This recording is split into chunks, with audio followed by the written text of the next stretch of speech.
Muchas gracias. Bienvenidos a todos y a todas. Para mí es un honor Thank darle you all la and welcome. It's an honor for me to welcome you in this webinar. My name is Laura Salgado. I'm the campaign coordinator for the Center for Exchange of Knowledge of the Secretariat of the Framework Agreement for 5.3, and I'd like to welcome you all to today's webinar about illicit trade and the interference of the tobacco industry. So, is it a serious threat to transparency, economy, and health? And this will be a dialogue between the Americas and Africa regions. And this webinar will be presented by the Center for Exchange of Knowledge of the Secretariat for Article 5.3 of the Center for Exchange of Knowledge of the Secretariat Agreement for International Cooperation and Corporate Accountability, the African Alliance for Tobacco Control, and in collaboration with the Framework Convention Alliance, the Alliance for the African Center for the Tobacco Industry and a Policy Resource, Corporate Accountability and Public Participation, CAPPA, and with the support of the Pan American Health Organization. We will be hearing the speeches by experts, the keynote speeches by international experts who will be sharing their experiences in their countries and on this topic. And to start off, I will hand over to Dr. Reina Roa, the Vice President and Representative of the Region of the Americas and the Bureau in the conference. So, Reina, the floor is yours. Good morning, everybody. At this time, we would like to invite our two speakers who will have the chance to give the opening words for this webinar. Mr. Fernando Jacome from Ecuador, the chairman and representative of the Region of the Americans on the protocol for the elimination of tobacco illicit trade, and Dr. Umar Bach from Senegal, vice president and representative of the African region on the discussion table for the parties of the protocol for the elimination of illicit trade. So, Fernando, the floor is yours. Thank you very much, Reina. I will try to go slowly for the purposes of interpretation. I'd like to give you all a warm welcome to this important initiative that is accompanied by very important players in the fight against illicit tobacco trade. So it's very important to have this participation from the members of the discussion tables and naturally the entire audience who's participating and interested in this issue that affects us all. And this is a topic that needs to be prioritized in the international development agenda. So moving into the subject, we all know the addiction to tobacco is a global scale epidemic, and its impact can be seen throughout all the regions of the world. And this damage is mostly caused in the most vulnerable countries at the cost of inability, death, lack of productivity. And beyond that, we all know that tobacco consumption is still one of the main causes of death in the world, and it kills around 8 million people a year for different diseases like cancer, cardiopathies, respiratory disease, among others. So among the issues, the illicit trade of tobacco could assume 1/10 of the cigarettes consumed in the world. Of course, illicit trade is not an exclusive problem to high-income countries, but it's latent in every country in one way or another. And within that already complex issue, one of the most important issues is the interference. And so there is tireless work being done to delay and overcome measures against tobacco around the world. So promoting and protecting the profitability of the tobacco business. One of the most important mechanisms is the use of illicit trade to oppose increase of taxes. So the increase thereof will cause increase in illicit trade, and this will undermine public health activities. So we should not stop paying attention to the alerts and warnings in the use of mechanisms like sabotage and political processes that are maintained as a functional mechanism of the industry to manipulate the public opinion, social networks, the undermining of scientific evidence and legal mechanisms, or rather illegal mechanisms like threats. It's important to consider, and they have converted this and other instances in the involvement of the industry into one of the barriers to the success of the activities of the governments to control tobacco. But we have to remember, and I think this is precisely the purpose of this venue, that the key to address this interference of the tobacco industry is in our hands, both in the fundamental parts and civil society.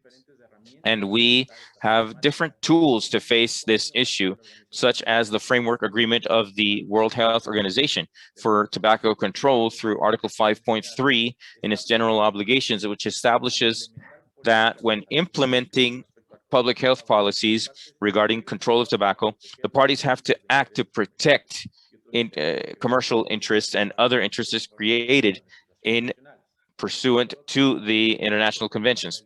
On the other hand, the protocol for the elimination of illicit trade of tobacco products is emphatic when determining the obligation of the party states to ensure maximum transparency towards any relationship that they could have with the tobacco industry. In fact, there is a general consensus that in the control of illicit trade will benefit tobacco control and public health, and this has benefits that can be given in several sectors, such as the reduction of premature death because of tobacco consumption and the increase of fiscal collections for the governments. So the detention of illicit trade is a sanitary priority that can be reached, but for that purpose, we need to improve the national and subnational systems of fiscal or tax administration and international collaboration under an intersectoral vision.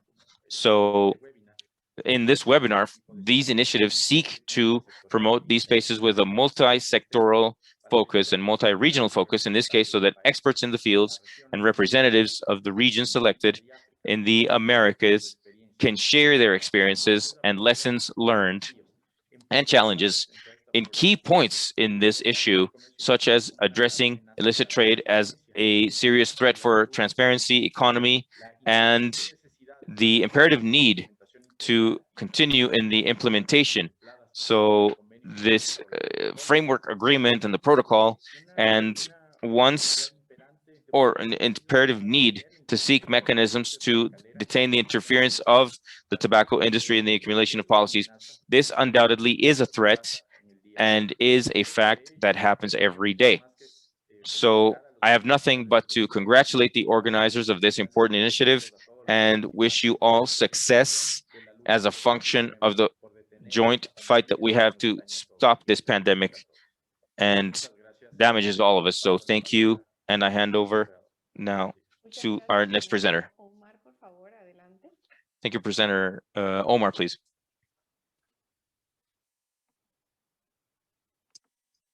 Merci beaucoup, Verna, et bonjour tout le monde. Je vais essayer de parler. Thank you, everyone. I will try to speak slowly in order for the translation to go smoothly. I would like to greet the presence of the chief of the Secretariat of the convention, and I will talk from Togo.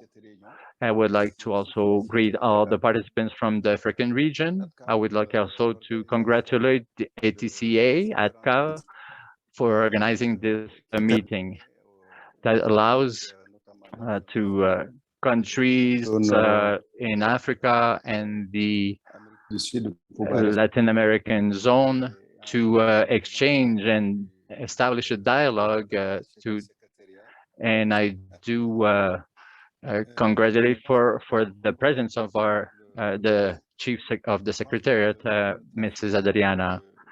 I do believe that the illicit trade of tobacco product is an important threat in particular in Africa. It's a threat for health, but also a threat for security. It is clear there has been, since the ratification of the protocol, that there are more than 60 countries that are members of the protocol. There are still difficulties on the ground to implement the protocol, in particular in Africa. For this, we've been slowed down also because of the pandemic that has delayed many projects that we've been trying to push forward in both domains to stimulate countries to ratify the protocol, but also for those that ratified to implement concrete measures of the protocol in their national legislation. However, we can congratulate ourselves that many work has been achieved on the trustability from the group working on that issue. Some recommendations have been struck. There's also a lot of work has been achieved on the front of cooperation and collaboration that is fundamental to allow countries to exchange best practices and different opportunities and experiences from a multi-sectoral approach. And also thanks to the two working groups' recommendations, how to implement concrete measures and support mutually in their initiatives for the implementation of the protocol. I would also like to highlight that there are other initiatives. That's an opportunity to greet the availability of Adriana. We formulated some proposals. The COPE president for the Africa and the member of the bureau, we had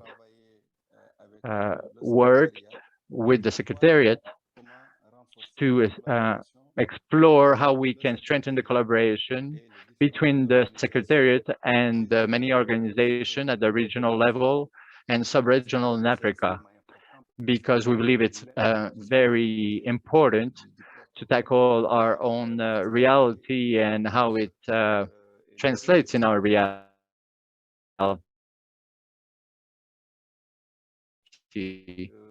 The productions that are being pushed forward by the industry, leading us to believe that the implementation of the traceability, the tracking, the control will conduce to negative impacts. So, and countries have a difficulty to decide themselves. That's why we worked closely with the Secretariat to establish a route, a working path, and to support Secretariat's role in order for it to interact with regional and sub-regional spaces, with economic spaces like CDAO, the SEDEX and other spaces, institutional spaces, which that are key actors on treaties to be implemented in the region. The CDAO, which has elaborated a directive that asks to put a frame to the excess tax Of course, thanks to our actions with many colleagues, many countries could not implement that directive. For us, it's very important that the Secretariat works closely and in those spaces, institutional organizations that establish those directives and support and encouraging other parties to implement at the regional or sub-regional level. We also recommended that the Secretariat afterwards comes closer to the parties, not only through focal points. Sometimes the focal points are moving around or changing representative. For ours, for example, next year won't be there anymore. So we asked the Secretariat to ask and address directly the parties, because they're members of a protocol, as entities members of the protocol that instrument and give and receive diplomatic orientations and strike commitments for the implementation of the protocol and the different articles. Because we all know that the industry interference is real, especially in countries with low income. I will end with a final aspect that we all observe. It's the tobacco industry that organizes the illicit trade, actually. That smuggling is organized by the industry, and really it threatens the sovereignty of the countries. And for our friends and colleagues in South America, and I would like to share with you that you've probably heard about the Mali war, what happens in the southern part of Sahara. But at the beginning, it's important to understand that it was not a war between from jihad. Omar? Yes, can you conclude? Yes, I will conclude. So at the source of this insecurity, and I do think it's important that today's meeting and this webinar that will allow us to establish a dialogue between our regions and between all the parties that are attending, and also strike some recommendations that we can use in the future. Thank you.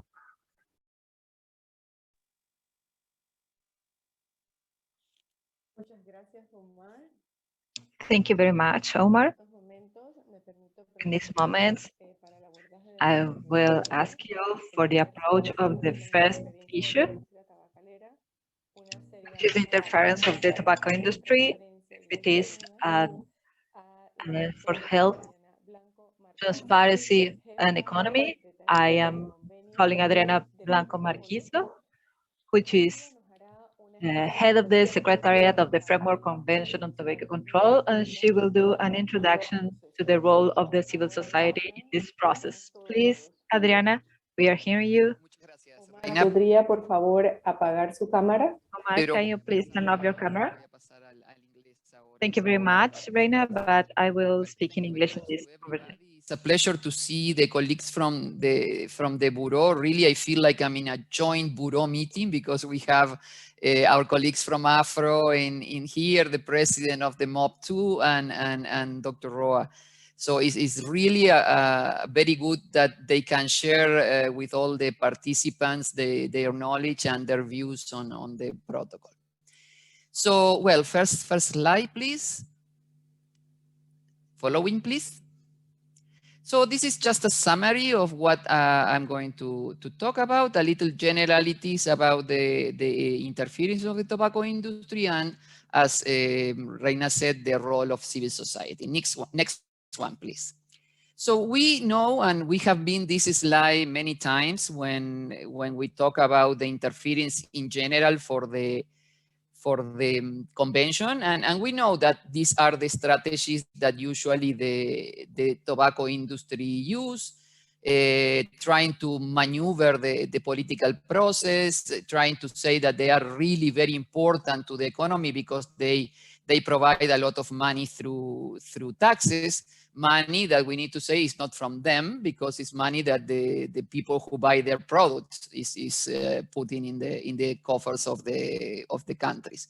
Also trying to get appearance of respectability, and they have done a lot of that during the pandemic. They try to present front groups to show that they have a lot of support that they don't have. They try to either discredit the proven science or to present their own science with the bias that they introduce to them, and usually to intimidate the government with the threat or actually with litigations, as we have seen. Next one.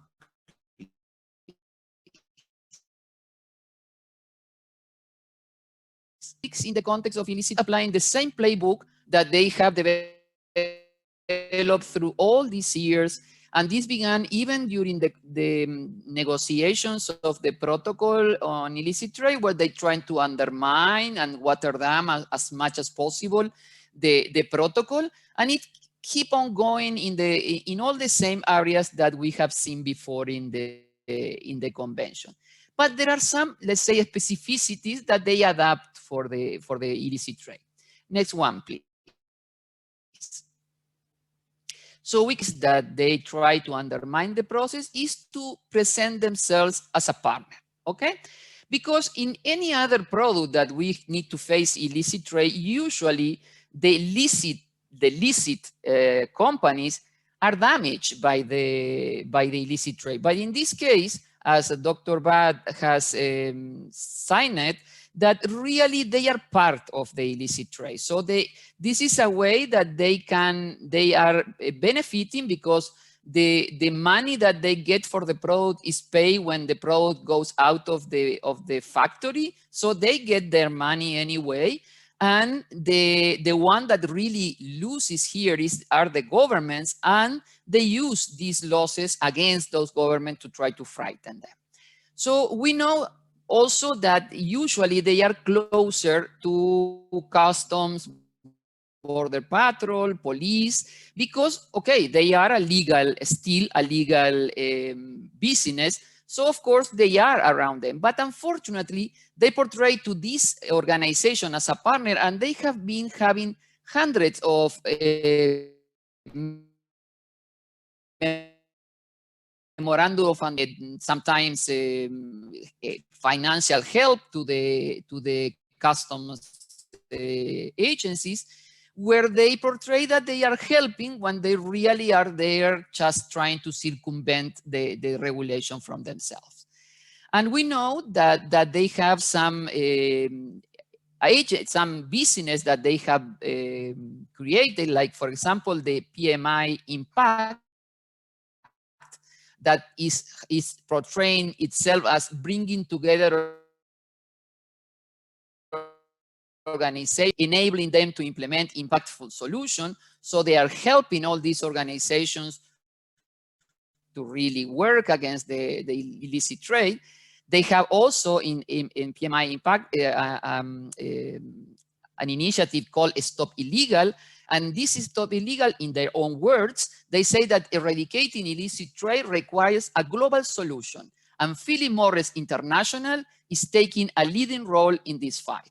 And that is exactly like the old saying that is like putting the fox to take care of the chicken. No, we cannot imagine how well they can help to eradicate what they are doing by themselves. Another initiative against illicit trade is the Business Action to Stop Counterfeiting and Piracy, that is part of the International Chambers of Commerce, where they try, as they portray themselves, as connect all the business sectors and cut across national borders in the fight against counterfeiting and piracy. And we find that BAT and PMI are partners for this initiative. Next one, please.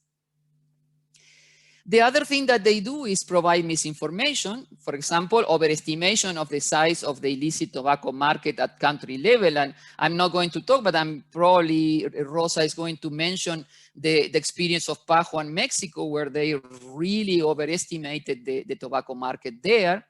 The using of the illicit trade as part of the scare tactics against tax increases, where they try, and this acronym is very, very good because they try to scare the government against the raising of the taxes, and also overestimate the level of the counterfeit product as part of the illicit trade, when we know that counterfeiting really is not the big problem that we are facing. Next one, please. So the use of front groups is something they have done for a long time, and here they have their own track and tracing system that was called Co-Identify, that first was developed by PMI. PMI gave it for free to the rest of the tobacco industry. Then they sell it to Inexto through the Digital Coding and Tracking Association. So now we know that there is this Inexto track and tracing system that is exactly the same one that they could identify, even though they say that they are totally separated from the tobacco industry. Then we have also TRACIT, that is another agency, the Transnational Alliance to Combat Illicit Trade, that they say that it's a trust voice of business in the global fight against illicit trade. And you see here who is one of the members of this international organization. Next one, please. Okay, so when we need to address the tobacco industry interference, we have, of course, the guidance for Article 5.3, because all parties to the protocol are parties to the WHO FCTC. And in this strange code system that appeared there says that the guidelines apply to all of them too. Next one, please. Also, we know that the protocol itself is very mindful of this, because they note about the Article 5.3 in the preamble, and they emphasize that really they need to strive for the most transparency with the effort of tobacco industry trying to subvert the strategies against illicit trade. Sorry, but I cannot read it as exactly is said in the protocol. And also in Article 4, that there are general obligations of the protocol, it says that in addition to the provision of Article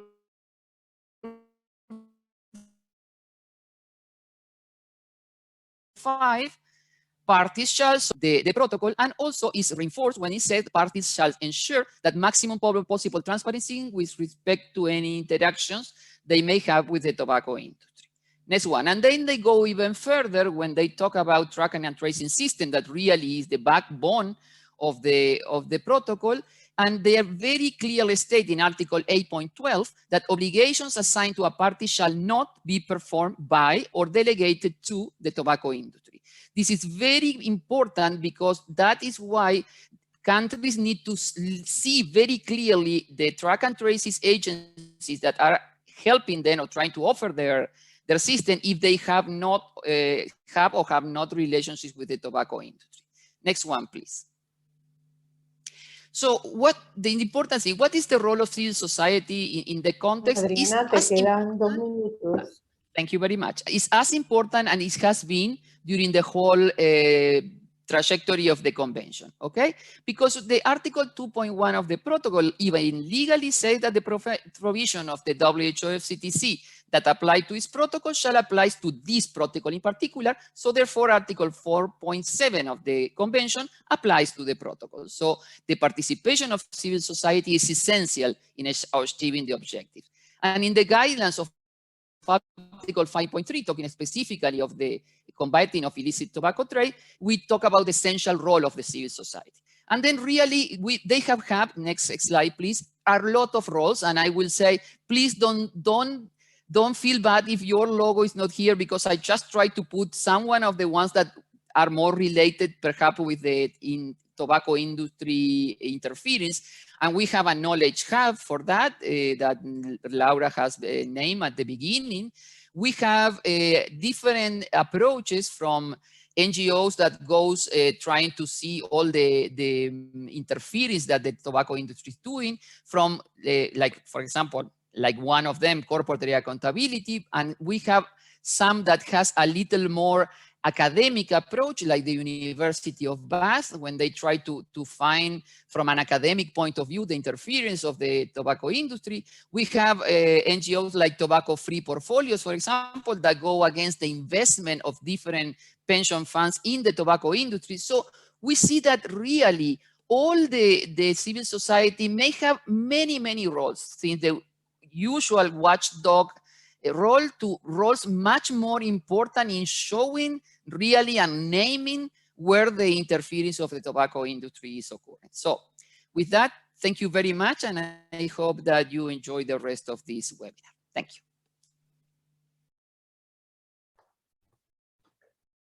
Muchísimas gracias, Adriana. Y continuando con Thank you very much, Adriana, and continue with our tight agenda.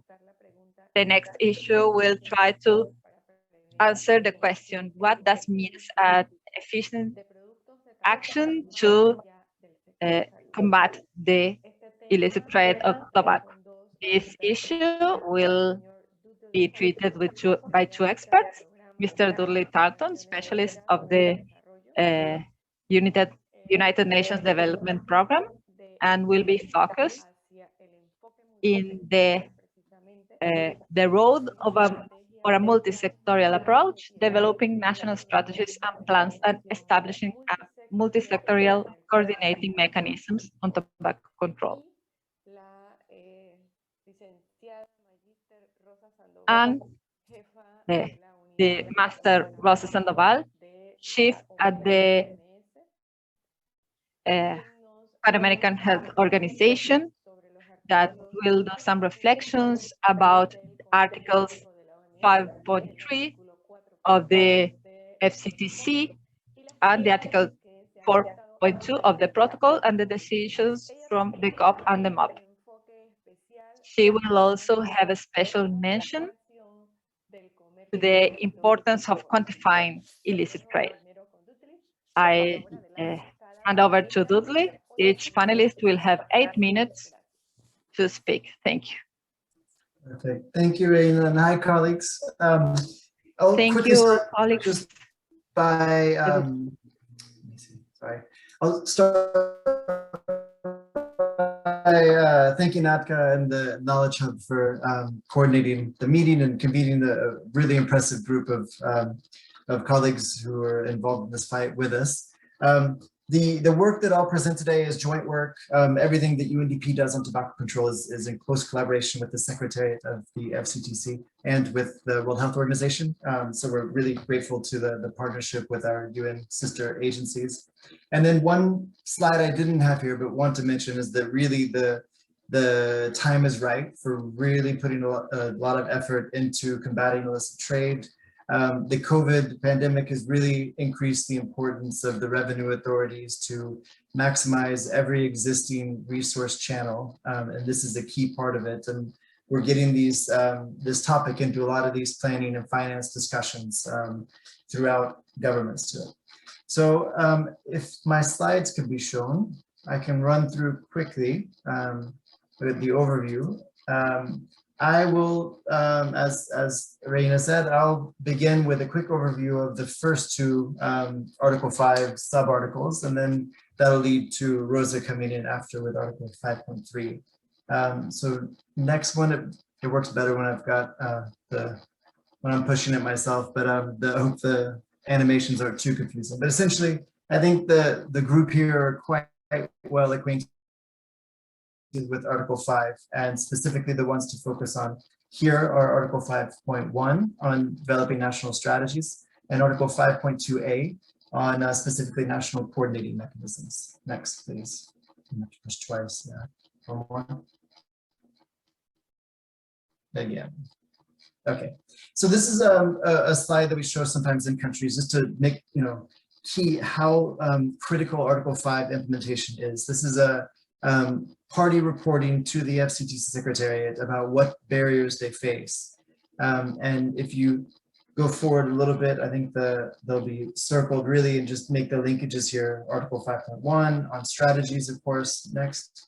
5.2 on these ones, and especially for illicit trade, we'll talk about the intersectoral coordination. Again, one more, please. And then the legislation and enforcement. There might be a couple more. Yeah, so essentially one more. Almost everything Article 5 related in some way or another. These are the main barriers recognized by the partners. Next one, please. This is from a module that we've developed with the FCTC Secretariat on how to ensure policy coherence. Really the first thing that we need to help governments do is to be speaking with one voice and acting in concert on tobacco control. And we've laid out, as a lot of the partners have done before, a lot of the really common myths that perpetuate the tobacco epidemic, and then gone into some detail on each of these. And you can see at the bottom, we'll zoom in on a couple of them specifically. Next slide. Yeah. The first one, and this was mentioned by Drs. Hakame and Ba in the beginning, and by Dr. Adriana, just this countering this idea that the industry will be your partner if you're a government in combating illicit trade. That's really the starting point to recognize that this is not likely to be the case and not likely to be effective. And then the really recognizing this as a tax avoidance issue, and there are significant efforts in country to address tax avoidance and base erosion and many methods, and this needs to be really central to that effort, whether it's through audits and making sure that the books are clean for the agencies licensed to trade in tobacco, and making sure that the trail of revenue is always transparent as well. Next one, please. These are really just some of the common features to things that make illicit trade and industry interference either harder or easier. And the industry often finds places where it can either capitalize on these shortcomings or create them themselves. And then at the bottom, some of the approaches that we encourage governments to take to make sure they address this. And I'll share the slides afterwards, so I know we're going quickly. So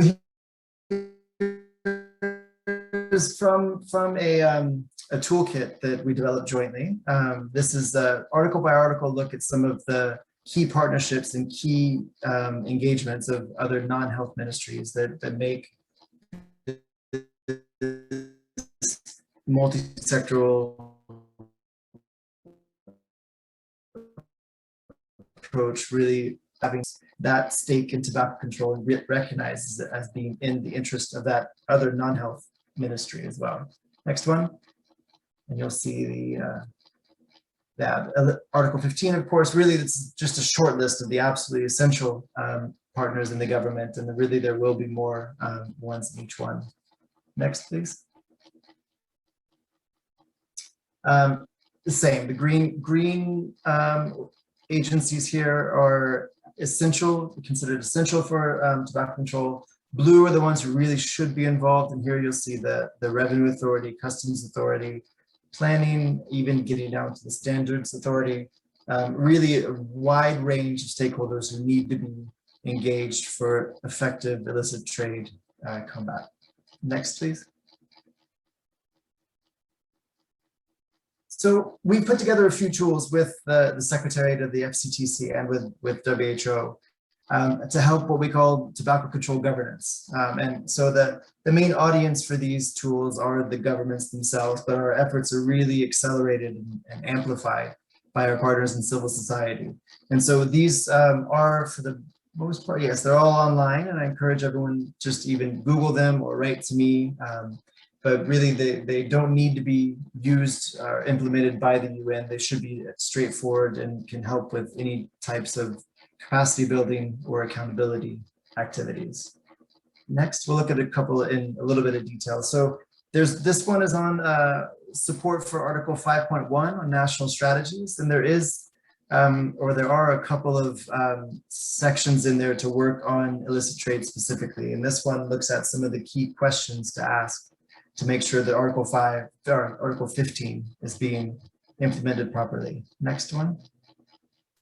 And then we go through sort of entity by entity as well in the government and say, potential roles here. What can you do? Why is it in your interest to do tobacco control? And the one specifically for the revenue authorities has a lot on Article 15 as well. Next one, please. Then we also have a toolkit we've done together, and we're about to update it as well on coordination mechanisms. So how to get that meaningful engagement of the non-health sectors and ministries.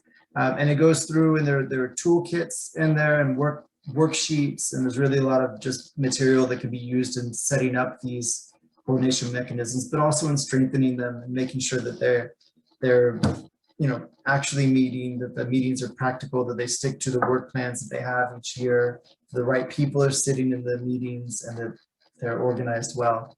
And there's a lot of, content here relevant for illicit trade, and especially we've developed a new module that we have put into this toolkit as well, specifically on policy coherence, which is really the key for effective illicit trade measures. And policy coherence really is about as hard as anything we do on governance. Even within the UN, it's hard to stay coherent, but it's really, once that's taken care of, everything else seems to go quite smoothly from there. Next, please. One thing we have coming soon, where I think we might be able to make some more progress on this, is an online network of parliamentarians on tobacco control. And it's on the Agora platform. We're doing this jointly with the FCTC Secretariat. And we expect this to be launched in the coming weeks. And it will feature thematic discussions. And I think it would be appropriate if one of them was on what parliamentarians can do to combat illicit trade as well. Next, please.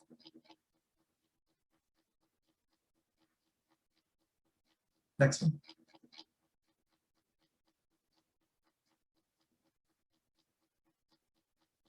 Sorry, I may have lost my connection. Anyway, I think that was essentially the last slide. And thanks for the chance to speak to you. I'm happy to take any questions in the box or offline if you have them. Thank you. Muchas gracias, Dudley. Thank you, Dudley. Now, Rosa, please, if you would take over. The microphone is yours. Thank you, Reina. Thanks, everyone. I'm going to start by thanking the organizers as they upload my presentation, and to thank you for the invitation and congratulate you on the idea.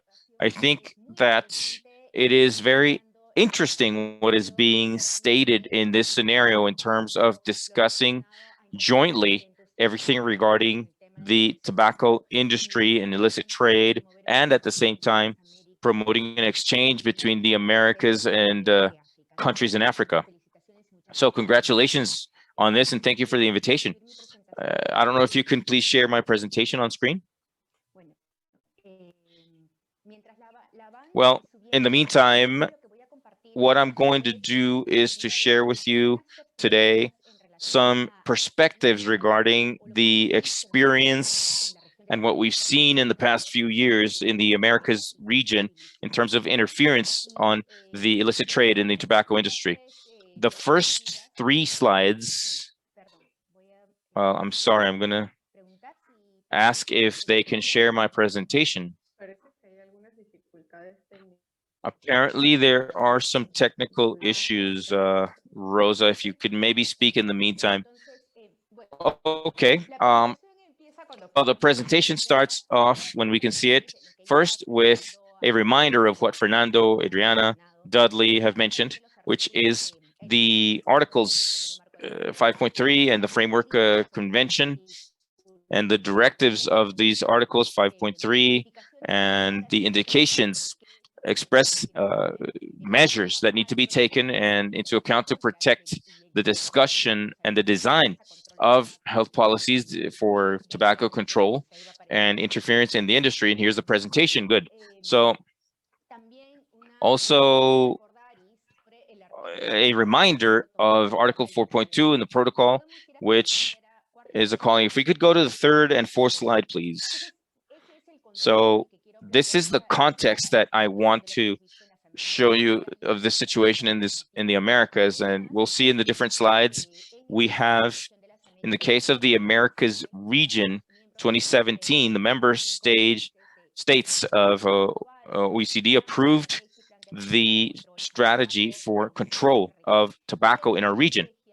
And this strategy, which is, there it is, thank you.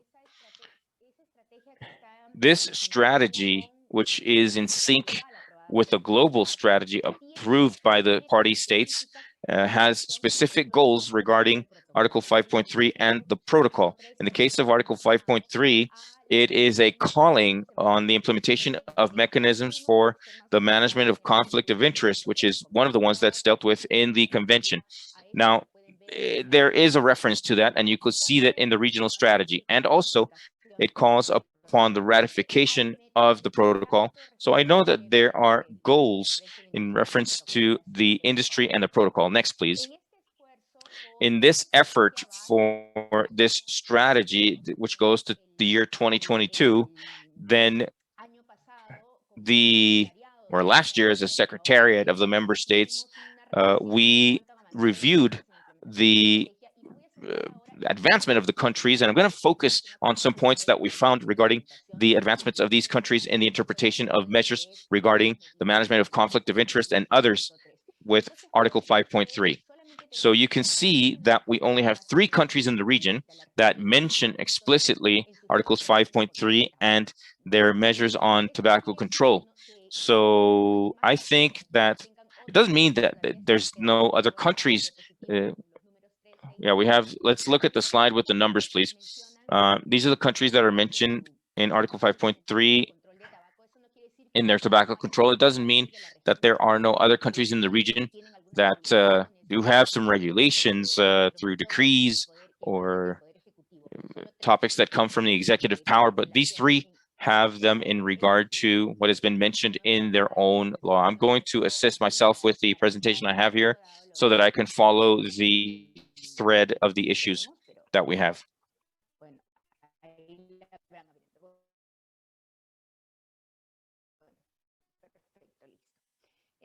There you can 6 countries incorporate to ethics for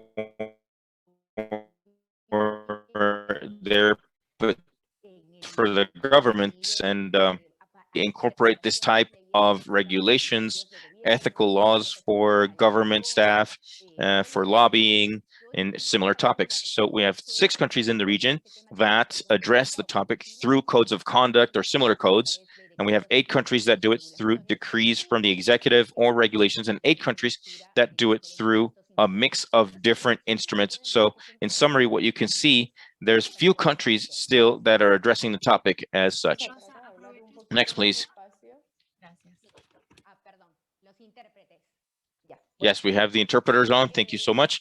And I'd like to mention that we found 6 countries in the region that limit interactions with the tobacco industry or have measures for the assurance of transparency of these interventions. There's 6 of them, and we found that 14 countries adopt measures for preventing this, and we have alliances with the tobacco industry that are not binding legally. So we have 9 that establish or have measures to establish requirements of periodic reporting for the industry, and they establish them in the industry. Thank you. Next, please. So what we see here is that there's still some progress made, which is incipient, if you allow me, in Article 5.3 in terms of the implementation of protective measures for these health policies in the region. But at the same time, we have the issue of illicit trade of tobacco products. So that has been, I know that this is not unique to the Americas region, but to share with you, this has been the main argument of the tobacco industry in the region that they've used to deter and to dissuade the governments from raising taxes against or for tobacco as a measure to prevent these non-transmissible diseases. And also there's other measures in tobacco control that haven't been taken. So this is without considering that from the standpoint of public health, there is a protocol and there are measures that are combating this illicit trade, but it is clear that it is not, or that illicit trade as a product of tobacco is not a measure contributing to health, public health. So they've used this argument as to if, or as if the vision of public health did not have any interest in sharing illicit trade in tobacco. Next, please. So from this perspective, we have in the industry, they're making use of this.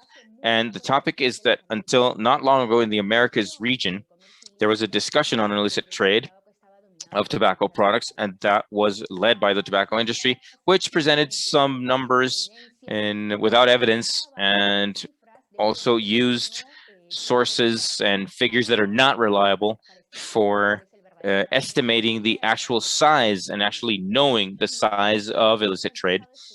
And so we began to study and saw that the industry has a trend to overestimate the size. Next. And this also without considering the fact, for example, not long ago, there was a publication issued where there was several researchers participating in the region. There was a publication by the World Bank where this was corroborated, something we already knew about the World Bank's activity at the end of the 90s. This was corroborated. These are measures that are not related to the companies, such as governance and weak regulatory systems or social acceptance of illicit trade. And these are measures that are more determining and bigger factors in terms of the size of illicit trade. So we know that there is still an argument that's been used that for more than 20 years has been corroborated, which is not just the differential of taxes that determines the size of the illicit trade in the country. Next, please. So in this context, there is a worldwide effort to better understand the issue of illicit trade and where it is illicit by nature. So there are tools to do it. Next, please. Here I'm showing you a tool. And the good news is that several countries in the region have used this combination and this tool, which is a calling of a combination of different methodologies to measure the size. And fortunately, we have several countries in the region that have in fact, they have these researchers from Ecuador launching a similar study. Next, please. So to wrap up, first of all, there are key mandates that call upon the protection of the tobacco industry and interference with the guidelines. This is a global priority and regional priority from the standpoint of global health. And on the case of the region of the Americas, we need to accelerate the implementation of Article 5.3 and speed up in the sense that we advance in measures to fight against illicit trade. So this is a topic where the industry has monopolized the conversations and still continue to position themselves as a partner that is reliable, trustworthy for the governments to address the problem when we know that it is part or has been part of the problem. Now, the region has advanced significantly in understanding and having better information on the size of illicit trade in these areas. But something that is particularly important is that investigating the size also has shed some light in terms of the flows between one country and another. I'm not going to just address or delve on this topic, but when comparing the results of Colombia and Ecuador in similar studies, solid, transparent studies, you see the difference. Thank you. I will be done shortly. And in spite of these advancements, there's evidence that's still defragmented in terms of the countries that are involved. Many countries in the region don't have robust estimates. The ratification of the protocol is still a pending task in that ratification. And the implementation of the protocol, Article 4.2, is crucial, which also calls upon transparency. And finally, when we look at numbers in illicit trade, since we still don't have great amplitude and transparent figures in the countries, it is important that we see what is the methodology and the base of that calculation. So with that, I close my presentation, and thanks again. Thank you very much, Jose. I'm sorry. This is out of the control of the organizers. Now we will begin with an interregional dialogue where we will talk to move from tobacco industry interference to ensuring the maximum transparency in combating illicit trade in tobacco products. In this segment, we will see the experience from 4 countries, 2 countries from Africa and 2 countries from Latin America. The countries are Kenya, Ethiopia, Brazil, and Costa Rica. We will begin with a presentation in PowerPoint that will be made in Brazil, that will share the experience about the overestimation of illicit trade and the impact that it has on Philip Morris, that will be given by Roberto Iglesias, which is economic consultant for the ACT for Brazil and former consultant for the World Bank. After that, we will see 2 videos. The first one will compile the experience of Kenya, where we will see the successes and challenges in the implementation of the protocol. And our panelist presenter will be Karambu Mutaura from the Kenya Revenue Authority.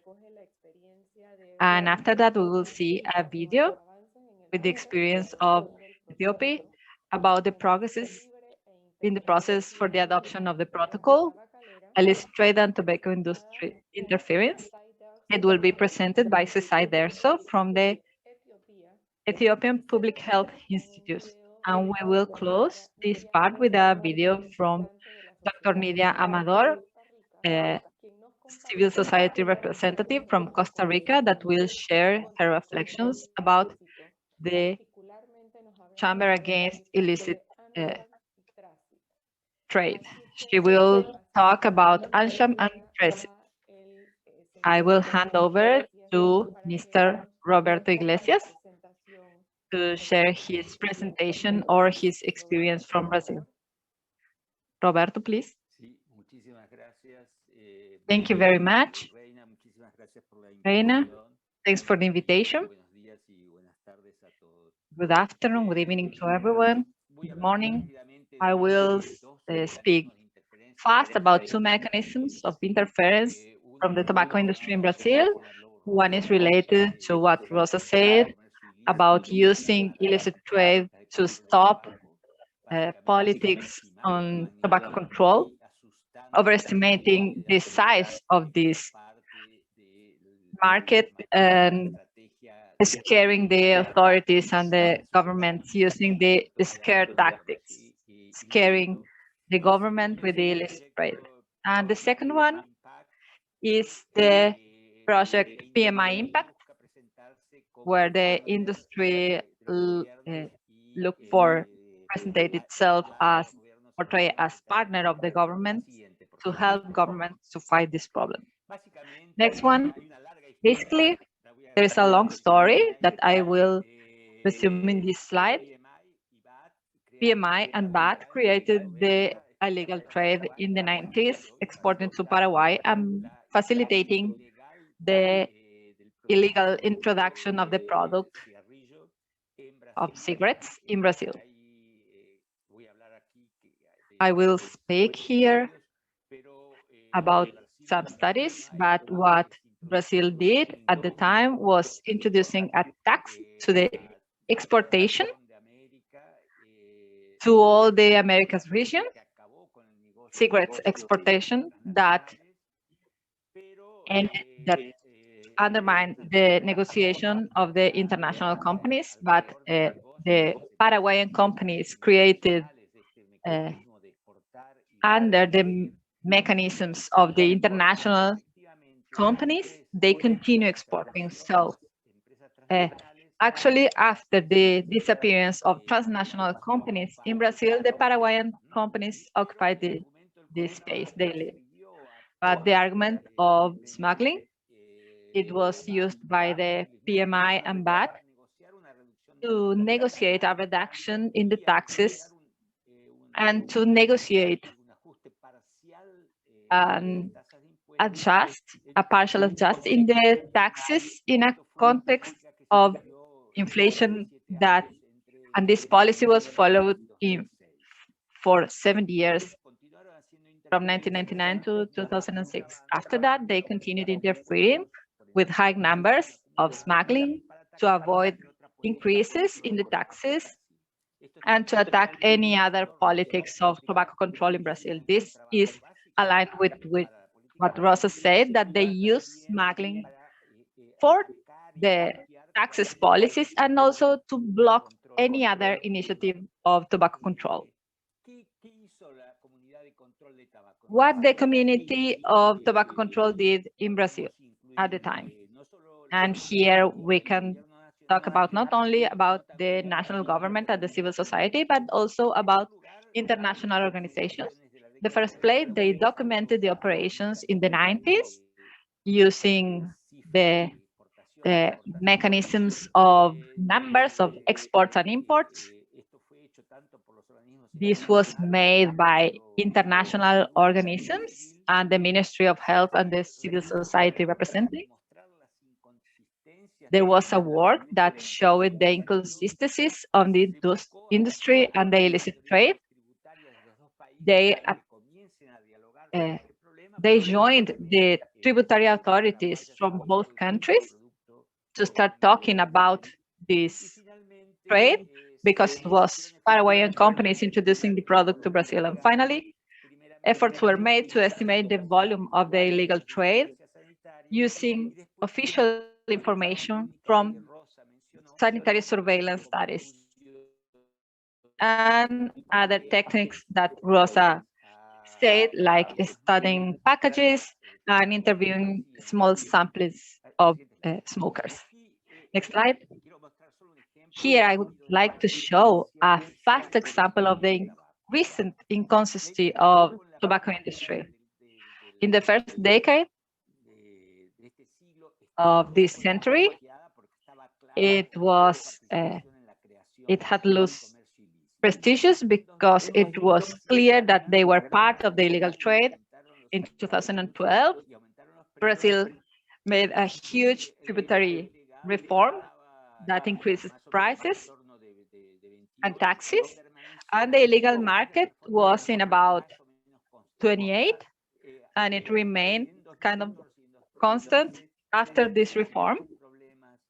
In 2014 and 2015, Brazil had a large economic crisis, and the illegal market started to grow because of the fall of the incomes of the workers in terms of cigarettes.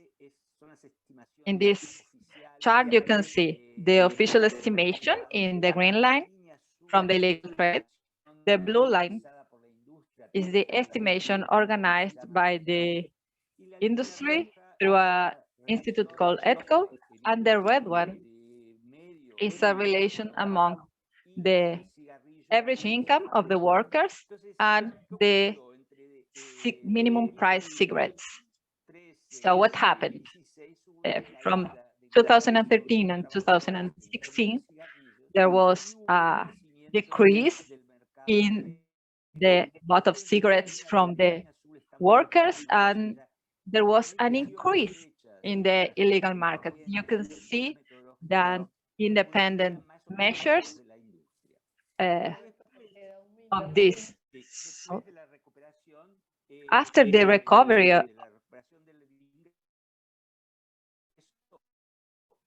of the incomes of the workers, there was a fall in the measures, and the industry continued increasing. I would like to point here a central issue. The PMI Impact Project in Brazil is a regional effort and global to create an interpretation of the institution the Argentine force of organization, another organization in America.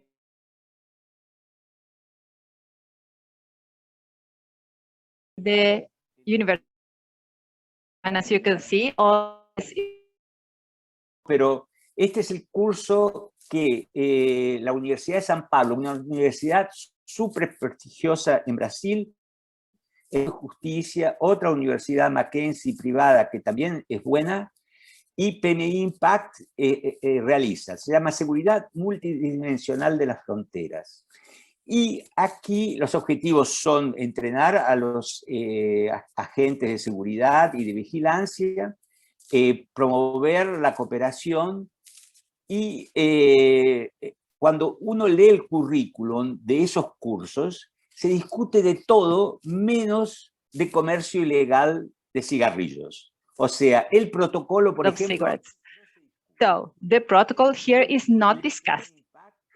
And the efforts of PMI Impact is that the authorities see everything except that the illegal trade of cigarettes. This is very interesting because they are creating an argument pointing the problems, but actually the cigarette illegal trade is not the most important issue, at least in these courses.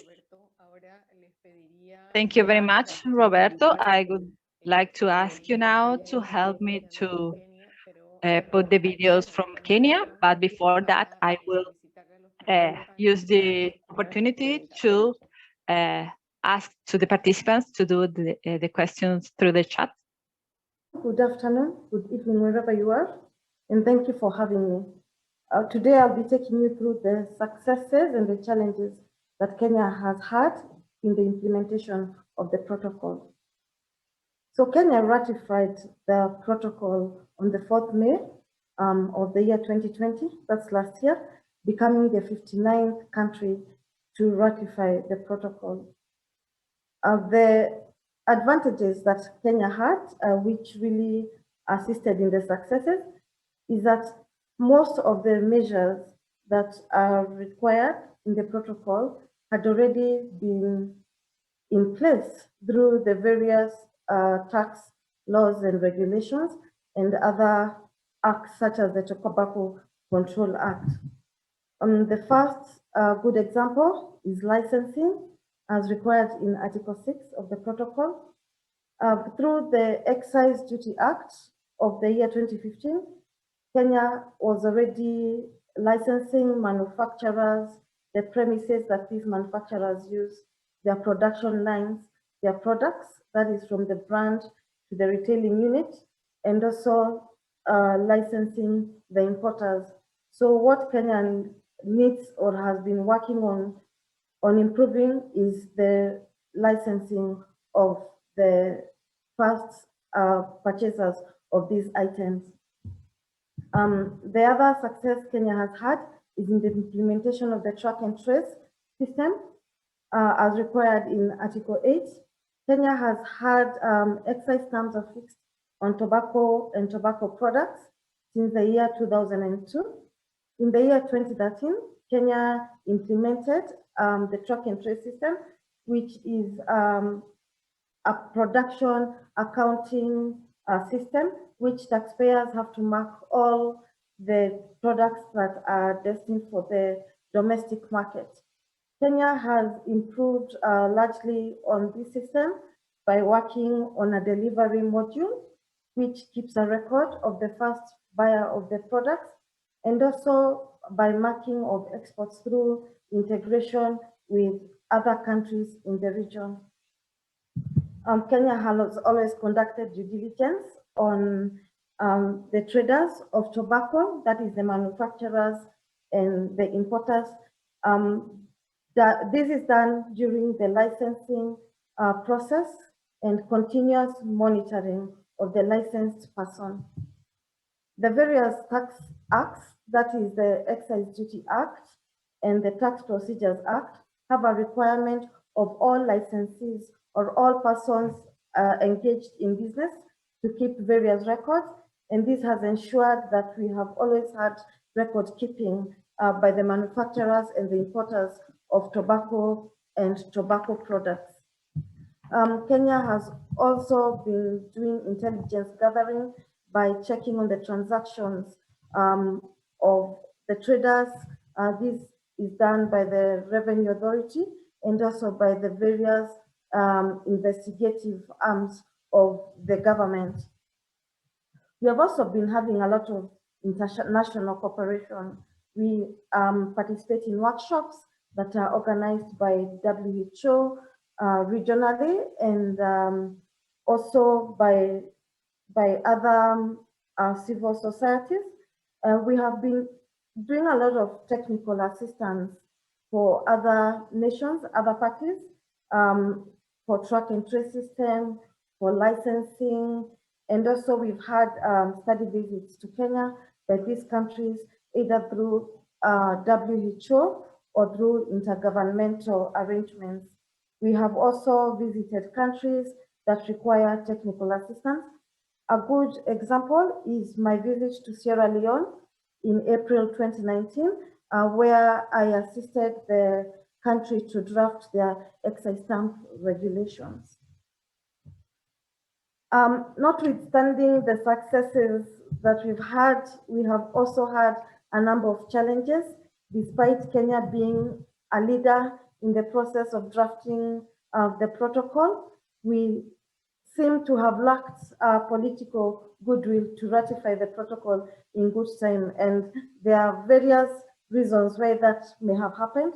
One is political interference, especially during election years.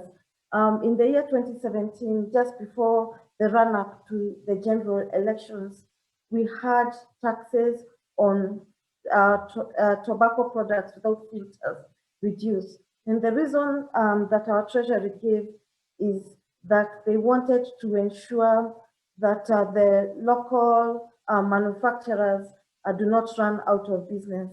We've also had a lot of court proceedings where the industry keeps suing either the Revenue Authority, Treasury, for reasons such as the cost of implementing the track and trace system or the cost of the stamp, whereas the system has already been implemented, and also them suing the Ministry of Health because of the tobacco control regulations. Also, we've had products that are sold through the internet, which become difficult to trace because of the evolving technology. So we are not able at certain times to establish the physical location of these products.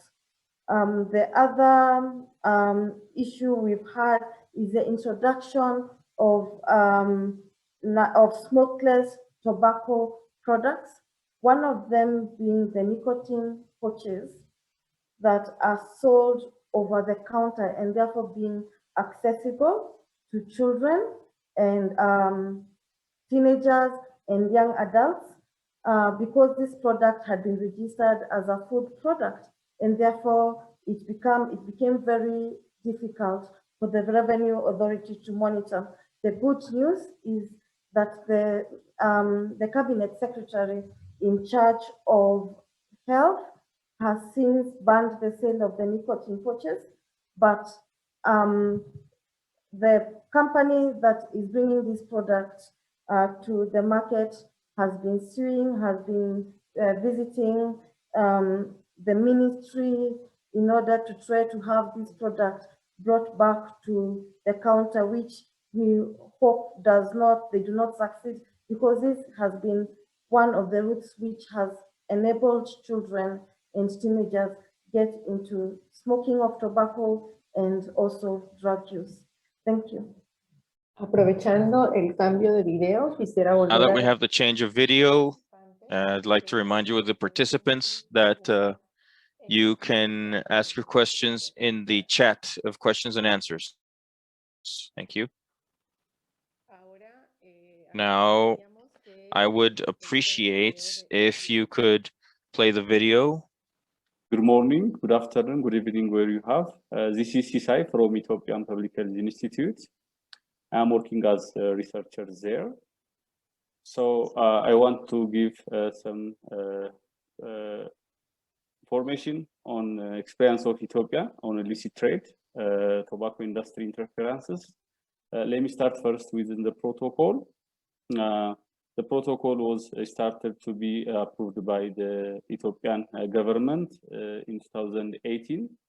However, due to several challenges, the Minister of Foreign Affairs couldn't make it real.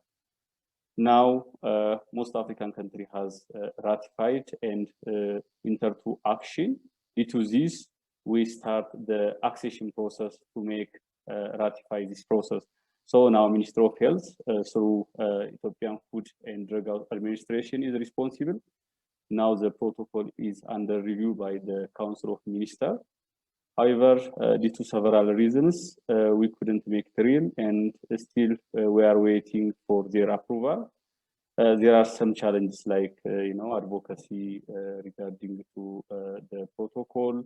And currently Ethiopia is on the election process, so the focus and commitment of government toward this protocol is very low. So in the future, we have to working on this to ratify and to enter to the action. The other point I want to address here is the tobacco illicit trade experience in Ethiopia. Magnitude of tobacco industry is remain unknown for a long period of time. Only the industry estimation was used for several reasons by the government, since the tobacco industry tried to interfere on them. Among the interference, the tobacco industry used the implemented number of estimation, that is about 45% in the national level, and sometimes they reported as like 90% in east part of the country. And this number uses to influence public health officials, other government officials, especially who engage on the Minister of Finance, Minister of Revenue, and somewhere like that. So the industry use this figure, these implement figures to lobby the government, sometimes to avoid and evasion taxes. Also, they use these implement figures to confuse government and public health official. As I mentioned, as a result, various government officials use this number and speak the same number and try to support the industry, but by not levying appropriate tax measures on tobacco products. And also the other important study which has been conducted in 2018 by Cordy Consultancy in collaboration with CCICT indicates that the illicit tobacco product magnitude or market share is nearly 90%. They used, the empty pack survey, that's the convenient study method, to estimate illicit products. According to their findings, the NT report is not real, and the tobacco industry information is very, very exaggerative and not supported by scientific findings and evidences. They just try to confuse several parties to keep their benefits. So the EPS wave or the empty pack survey 2008 indicates that tobacco industry information is far from the reality. The other tobacco interference index is currently become very concerning in Ethiopia, since the government has been withdrawn from the tobacco business, and the Japan International Tobacco try to influence, interfere in several approach ways. They have signed memorandum understanding with the government to fight contraband products in the country. Following that, they provide trainings. So the tobacco industry interfere in the government, especially after government has withdrawn in 2016. So they have a good agreement with the government, the government that agreement, allow the tobacco industry to participate in a lawmaking process. This contract will extend up to 2025. So the tobacco industry, has several ways to intervene. So overall, the tobacco industry interference in Ethiopia and the influence on the public official is very sensible, and we have to correct that. So the country first should be adopt the WHO Illicit protocol. This is one of their routes to interfere to the government through by calling influence number of illicit trades in the country, especially in the east part. Following that, they use an advantage to advert their product as well as to provide trainings. Then they put or do some businesses through corporate social responsibility. The other, the memorandum understanding signed by the Custom Commission and the tobacco industry should be terminated soon. And the tobacco industry contract agreement has to be revised based on the WHO, FCTC, and the current or the new tobacco control bill of Ethiopia. The regulatory body should be independent, as well as the information regarding their discussion with the tobacco industry should be documented and transparent. They should have like a database system that shows this information, as well as all tobacco industry entities. Alliance should be listed and registered and should be known.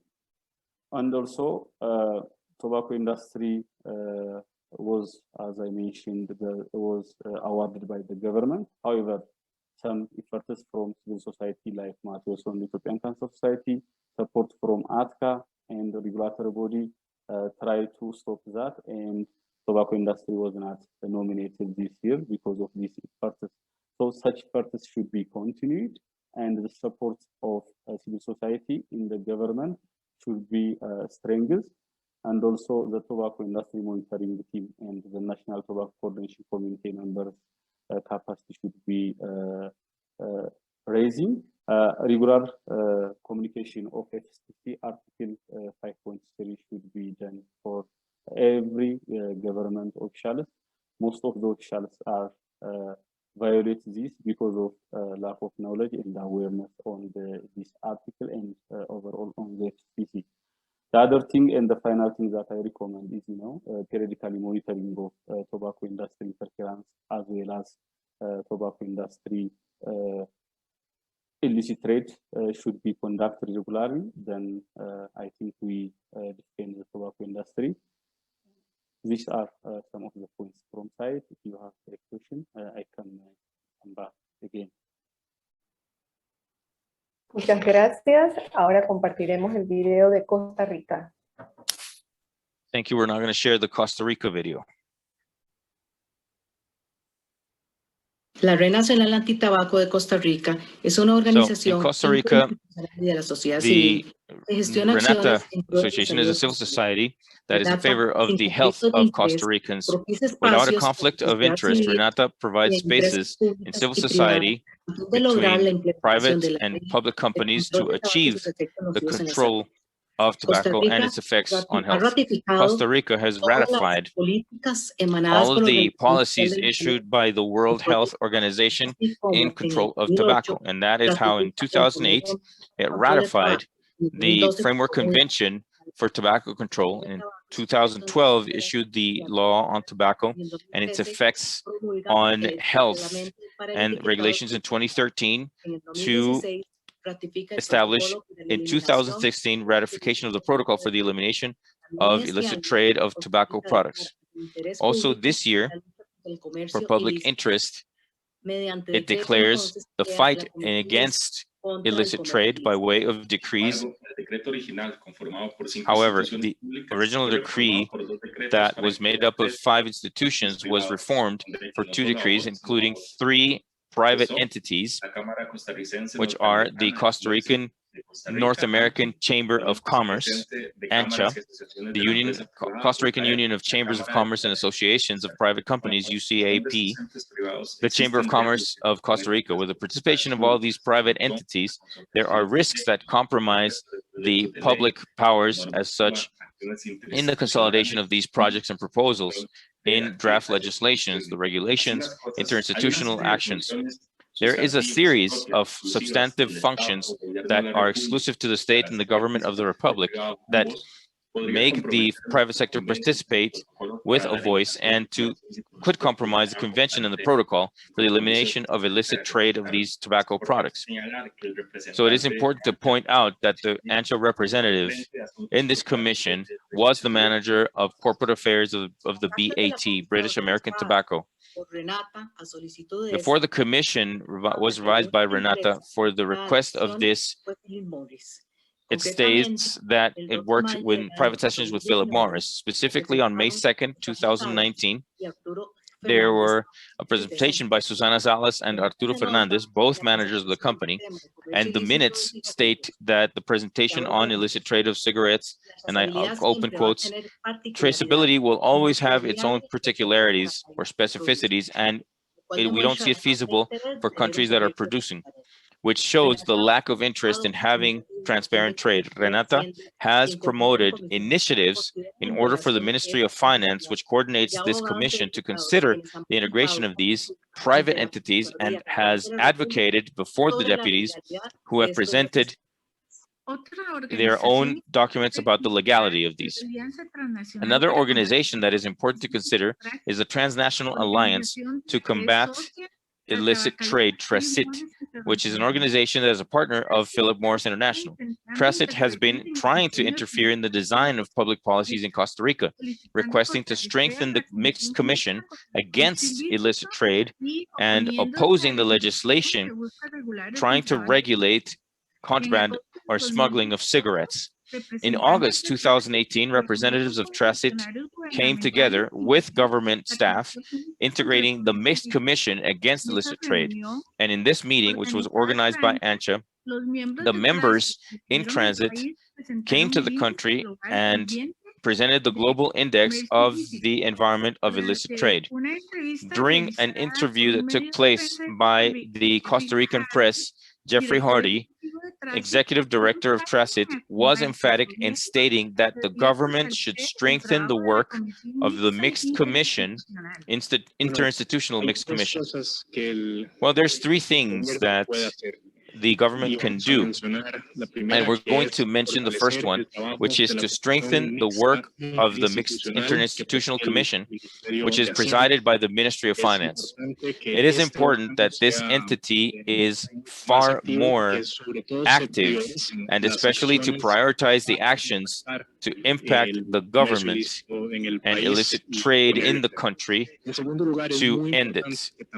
And second, it is very important that the production sector also works in more coordination, because there are many institutions and companies that have commercial intelligence, and they can share and complement these actions of the government and this commission, which is also part of the government and the productive sector. And third, undoubtedly, it is important to strengthen the criminal sentences.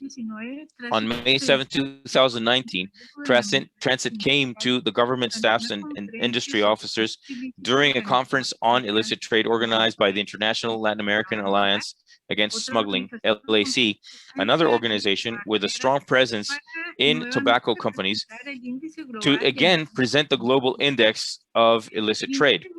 The global index in this illicit trade was sponsored by ANCHA in Costa Rica, the Industrial Association of the Dominican Republic, BAT, Eurochang, and Tobacco International, Morassi Associates, Philip Morris International, and Universal Music, among others. In 2019, the PMI Impact Initiative by Philip Morris awarded TRECIT $21 million out of the $100 million that it donated to more than 30 organizations that year. Already in 2017, they had donated $21 million to 29 projects, among which they included TRECIT. TRECIT tries to interfere in the governments by promoting changes to the policy in favor of the tobacco industry all over Latin America, Asia, the Middle East, Europe, and also Africa. The TRACIT agenda is directed for profit, and it is not precisely looking for the health of the population. The way to achieve this may be through the intensification and strengthening of the influence of the private sector in the commissions and institutions of the government. There is a clear conflict of interest when the entities that have to create a public policy interfere with the companies and chambers of commerce on their own commercial interest and not precisely towards the promotion of health of the population or the economy of the nation.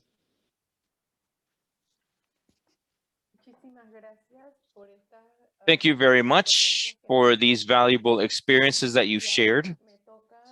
And now I will present Dr. Eduardo Bianco, the Technical Director for the Center for Exchange of Knowledge and the Secretariat of the Framework Convention of WHO on International Cooperation and coordinating the staff for Latin America. So also, it is a pleasure for me to introduce Ms. Fatou Diouf, coordinator of FCA for Africa. They will give us their comments on this valuable segment where we have interregional dialogue acknowledging the experiences of several countries. So please, Eduardo, you have the floor. Perfect. Thank you very much, Reina. And I want to congratulate the organization for this invitation and encourage everyone to continue on these exchanges which are absolutely valuable for the region. But as the doctor said initially, there could be new people changing the focal points in control. And I think we need to begin by remembering some important elements. First of all, that the tobacco epidemic has and continues to be industrially provoked or caused by the tobacco industry. So this industry has used its economic and political power to prevent the application of the control measures on tobacco, and that there is an irreconcilable conflict of interest between the tobacco industry and public health, which is what is good for them is bad for others. Given the large power of the international power of multinational companies, it was necessary to the countries to join together to give a global answer to a global problem. And this is how it appears, the Framework Convention. And the Framework Convention and the Annex Protocol for the elimination of the illicit trade of tobacco products are part of the United Nations. And inside these regulations, the measures that are more effective are increasing taxes. And what happened? In the past 15 years, the tobacco industry tried to control the discussion about illicit trade of tobacco to have more influence in public policies when, as it was said, the products of this industry are still the main global problem in illicit trade. And I am talking about the multinational companies. Of course, there are other sources of illicit trade, as it happened in the Paraguay situation. As it was mentioned, the tobacco industry uses the argument of illicit trade to oppose to the taxes policies, but also to other policies. We have listened all the difficulties of the states to apply and to ratify the protocol of illicit trade. So it is clear now that the interference of the tobacco industry is not only the largest challenge to the progress of the Framework Convention, but also to the implementation of the protocol. It is also clear that the protocol and the framework are international cooperation efforts that in a different way, it would be impossible to get to the objectives of both. I would like to finish highlighting two aspects. The first one is an aspect linked to Article 4 of the protocol, that are general obligations, where the parties commit to control the supply chain, to adopt effective measures to facilitate and obtain technical help and financial support, and to apply licenses that are not only in the control sector, but also that might be effective to apply and to get funds to apply the protocol itself. The Article 4 also say that the parties should cooperate to get more funds to implement the protocol. But in reality, in most of the countries, they don't have the material resources or the economic resources to accomplish these obligations. So it is needed the international cooperation, as for example, this kind of events, the multi-sectorial work, as it was pointed by the PNUD, the UNDP, the national coordination mechanisms, and all that needs to lead to a international cooperation. But the industry abuses of this need of funds of the countries to portray as through their front groups to offer cooperation. And here is where they present their strategies,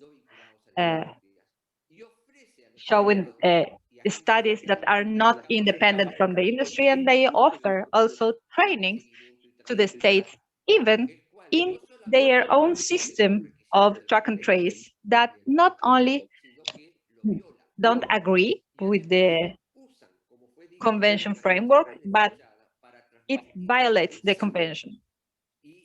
And they use these groups to transmit the message and to get credibility. What is this message? The solution is the dialogue among the organisms that needs to reinforce the law, and the private sector and society, and it is all understood as tobacco industry. They don't mention the protocol, and unhappily, this message have been entered in the government and also in important regulatory agencies that forget that the protocol and also the convention are treaties from the ONU, are legally vinculating, and the only hope to fight this the tobacco industry. Thank you very much, and I hope we continue with this kind of meetings. Thanks, Eduardo. Pato, please, if you can give your comments. Thank you so much. I would like to thank the organizers really quickly, for this interregional dialogue. Thank you to all the speakers. They've shared very fundamental points regarding illicit trade and tobacco industry interference and the importance of Article 5.3 and the protocol. And of course, thank you for inviting me as well. We know that the industry is complicit when we discuss illicit trade, and even research from the Tobacco Atlas suggests that as much as 98% of illicit tobacco comes from licensed legal tobacco manufacturers. And there are very many reasons to why, and most of those have also been stated within this webinar, as far as being able to discourage governments from increasing taxes, penetrating closed markets, increasing market share. This also does make tobacco products less expensive and more accessible, which in turn is a result of more people smoking and undermining the efficiency of tax-based cessation policies. We can take the example of Mali, where BAT is fueling the illicit trade, and we know that some of the most effective strategies to curb this would be by having transparency and accountability measures, as I believe Dudley stated within his presentation, and of course, securing the tobacco supply chain, which is being able to track and trace cigarettes back to their point of manufacture, and having strong, of course, tracking and tracing systems.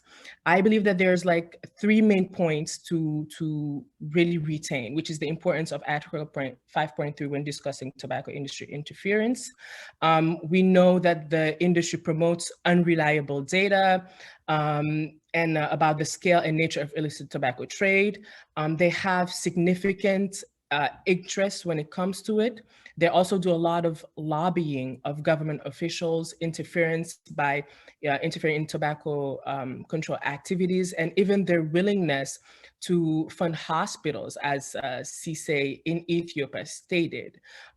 Parties have a commitment to really uphold Article 5.3, and they should really work to be able to strengthen the implementation and increase awareness of this commitment within relevant government ministries. In the context, I believe, of both regions, it has been discussed the fact that there needs to be a lot of capacity buildings. And even Karambu from Kenya explained the fact that there's a need for workshops. There's a need to be able to build the capacities, because most and even government officials tend to shy away from these kind of conversation by, stating that in nature it is technical or it is too technical. It's a narrative built around this. We've also learned from Burkina with the fact that, and I believe Dr. Blanco spoke about this, they've used Codentify, which is actually a system that has been developed and promoted by the tobacco industry. And these are systems that should not be used, and try to make sure that any system that is being used should not, should be very independent from system built by the tobacco industry. And the second point would be the importance, of course, of a strong track and tracing system. The protocol establishes an explicit objective, which is the elimination of all forms of illicit trade in tobacco products, with a specific emphasis on supply chain control. So implementing a strong track and trace system is based on mistrust of the tobacco industry when it comes to controlling their own supply chains. And as earlier stated, the best way to do that and to curb illicit trade would be of better securing the tobacco supply chain and requiring this system. It is very important to avoid industry interference in the selection, of course, when it comes to implementation, rolling out any of the tracking and tracing system, systems that are directly opposed to the objectives of the protocol. Because we know the tobacco industry has a long history of non-compliance and criminality in jurisdiction around the world. I believe that in the context of the African region, we have Kenya as a model, and this should be a great model as far as, learning from their successes and their challenges when it comes to implementing a tracking and tracing system, and to keep in mind that there's going to be many challenges, but, we need to have government will, capacity building programs and workshop, and also strong collaboration within neighboring countries. We've already seen also significant results from Kenya since this tracking and tracing system has been put in place, such as crackdown on illicit trade and comparably higher excise taxes collections from legal sales. And then the third point goes back to Dr. Blanco's point, which is the importance of a strong and active community of tobacco control advocates and the role of civil society organization. And this protocol implementation does require a strong and an active community of tobacco control advocates who are willing to support decision makers and refute tobacco industry interference. Though many African countries have ratified the protocol, the implementation of it is an entirely different story. But if we've learned from what we've learned from this, and to just finish my point, what we've learned from this webinar is that there is a lot of similarities between the regions, and that there's a lot that we can learn from these different countries. And as Karambu and CICE stated, there's still a lot of work to be done globally, regionally, and nationally in order to fully implement Article 15 of the WHO FCTC. In 2019, if I may, FCA did produce a guidebook on implementing Article 8 on tracking and tracing. This guide is to completely help guide policymakers in putting the protocol into practice at the country level. I think that there's so much narrative that the tobacco industry is building around how complicated it is to implement the protocol, and that these myths can be demystified. Thank you so much. Muchas gracias, Fatou. Thank you very much, Fatou. Now we have this time of questions and answers. This moment will be hosted and moderated by Daniel Orago, International Director of Policy Organizing from International and Latin America Corporate Accountability. Thank you very much to Reina. And again, in representation of one of the organizations that organized this event, I would like to thank a lot to everyone, to all the speakers. This kind of exchange is totally inspiring. And actually, I wish we have enough time to all of us to comment all the deepness of the knowledge and expertise about this huge issue that, with no doubt, it seems that is endless, this circle of interference of the tobacco industry. But how can you see this framework convention and the protocol as two huge tools that really face the tobacco industry when they try to continue with their business that increased even in the pandemic's context and with a crisis of public health as the one we are living. Saying that, we tried in all the webinar to answer the questions in the Q&A box. Our intention is don't go beyond the time that we anticipated for this webinar, that it is that are 2 hours. So I think our commitment for the question that remained unanswered is to send by email the questions to the speakers, and also to the people that haven't made any question. You can send your questions through email to us, and we will be delighted to answer you. And saying that, we will try to do our best to try to finish in the next 10 questions for all the speakers to answer one question that was directed to them.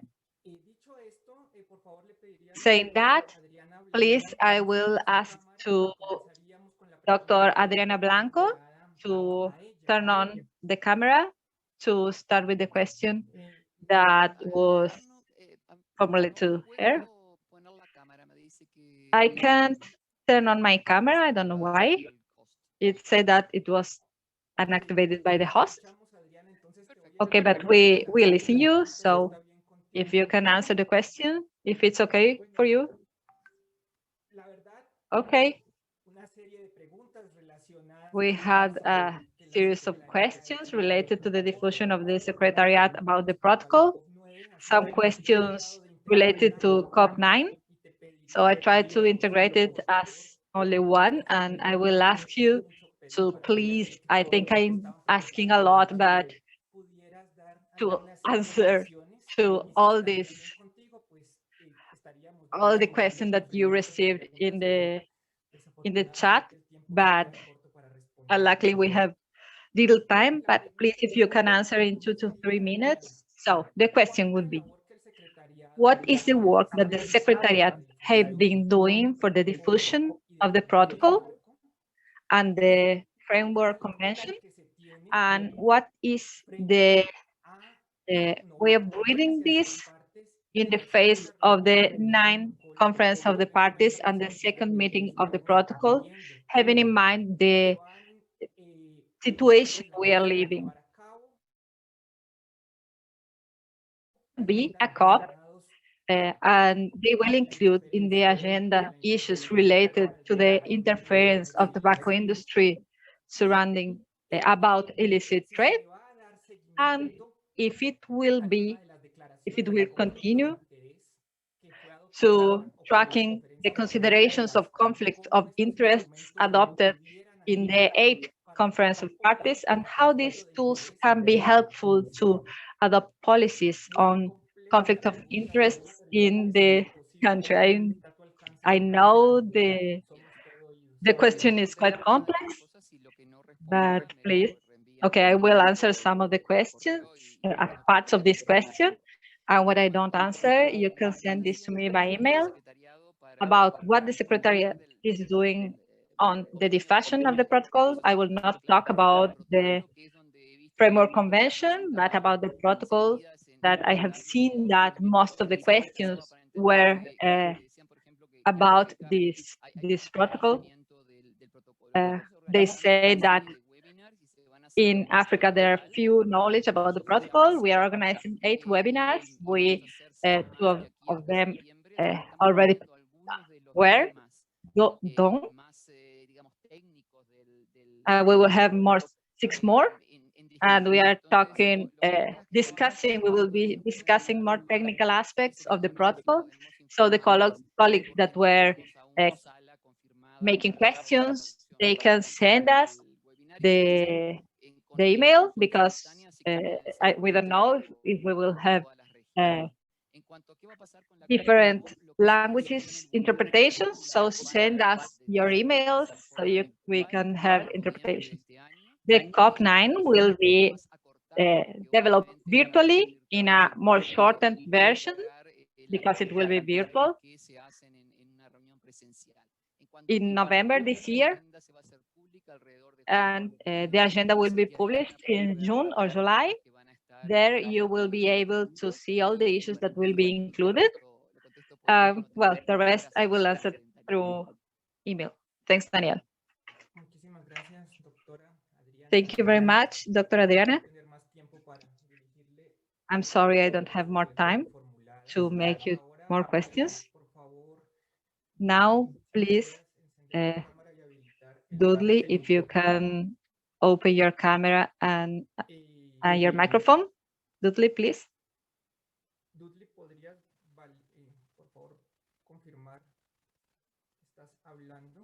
Can you please?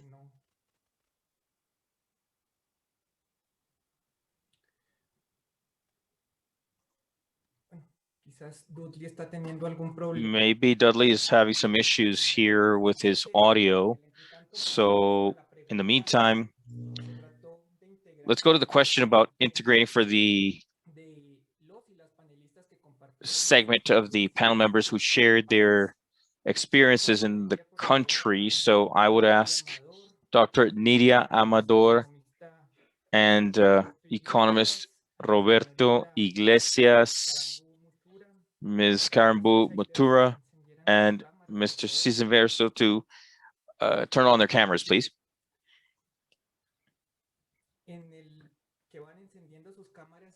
Please turn on your cameras. So the question is, whatever is within your scope of answering, we would also ask, please, for you to try to make your comments as short as possible, 2 minutes, 2 to 3 minutes, so that we can close the webinar. So the question is, what is the challenge in your point of view that your governments would identify and that they should have more treatment in terms of guaranteeing a policy of transparency and conflict of interest? And what suggestion would you have to move forward in that direction of the challenge that you have identified? I would like to perhaps start handing over to Dr. Nidia Amador. Thank you. In Costa Rica, well, thank you for this webinar. And I think the challenge that we have in our country is to disclose all of the implications that we have as 5.1, 5.2, and 5.3, because it's not very well known. So we will continue in the fight and to try to get the private entities out of the mixed commission. But also an important aspect is to disclose it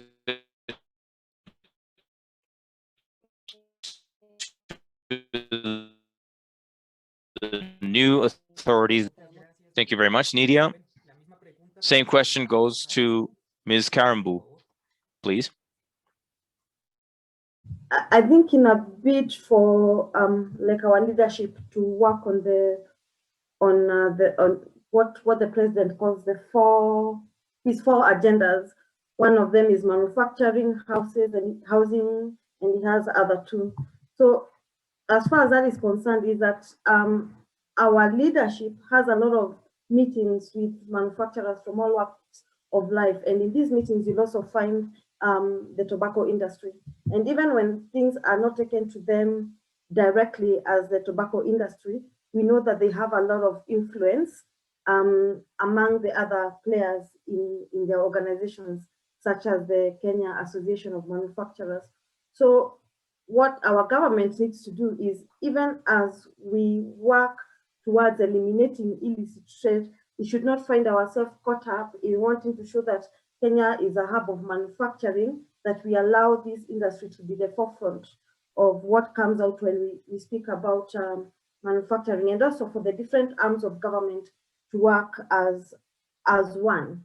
So when you have the tobacco industry not being recognized as a super taxpayer, but you have them recognized during the Labor Day as one of the best employers, etc., and then participating in CSRs, then we have a problem.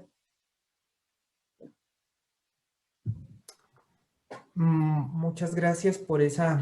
Thank you very much for your comments. And now, Robert, your impressions on this question that was asked. Yes, Daniel, thank you very much. I can't turn on my camera, unfortunately. I think for the same reason that Adriana said, but I wanted to say two things.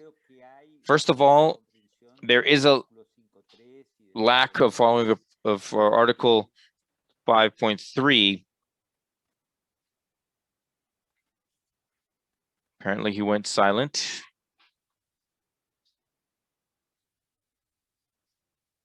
He seems to be muted.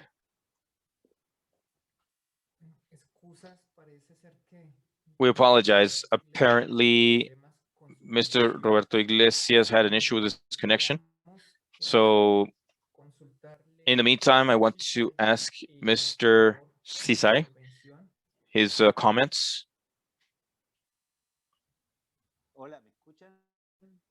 Can you hear me now? Yeah, you're back, Robert. Okay, thank you. Yes, perfect. I think that the main problem is the lack of understanding of Article 5.3 and the possibility of knowing it and discussing it with some authorities.